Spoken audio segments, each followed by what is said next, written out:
Sur le plan institutionnel, ce qui est fait et qui est concret, c'est depuis quelques années l'érection des instituts supérieurs d'enseignement professionnel. C'est du concret. En 2 ans, les gens qui ont le bac et qui vont dans les ISEP, ils sont formés concrètement à un métier. Vous pouvez en visiter un ici à Diamniadio, où parmi les formations, vous avez la formation à la mécanique.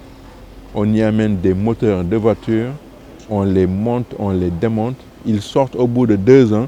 Tout de suite, ils sont en contact avec le monde industriel qui travaille sur les voitures. Vous avez d'autres ISEP où c'est de la formation pratique à partir des produits agricoles.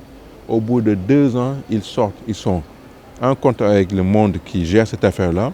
Ou bien, s'ils sont dynamiques, parce que dans la formation de ces ISEP, on inclut la formation à l'entrepreneuriat. Ils peuvent, au bout de 2 ans, monter un business qui marche. L'autre chose sur le plan institutionnel, ce sont les centres de recherche et d'essai qui datent d'au moins 20 ans. Ce sont des centres où entre 3 jours, je dis bien 3 jours et 3 mois, on peut former n'importe qui, même des chômeurs ou des gens non instruits, à un métier précis qui leur donne la possibilité d'entreprendre.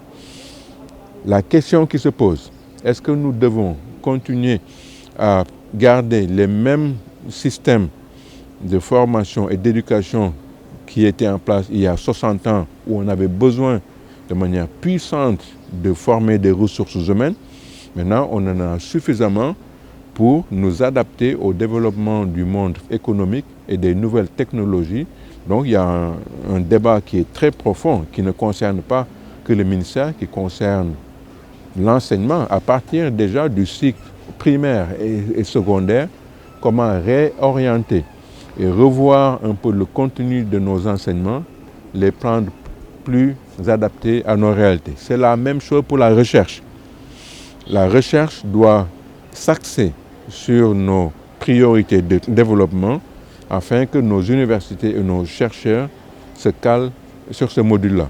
Donc on n'a pas une réponse froide comme ça, le débat est lancé. Mais pendant que le débat est lancé, des institutions de formation pratique universitaire, dépendant du ministère, déroulent des programmes. On va en faire l'évaluation dans 5 ou 10 ans. Mais pour l'autre cycle, c'est une réflexion entre le ministère de l'Éducation nationale, de la formation professionnelle, de la jeunesse et de l'enseignement supérieur pour revisiter. Et ça, c'est surtout dans le monde francophone où cette réflexion doit être menée.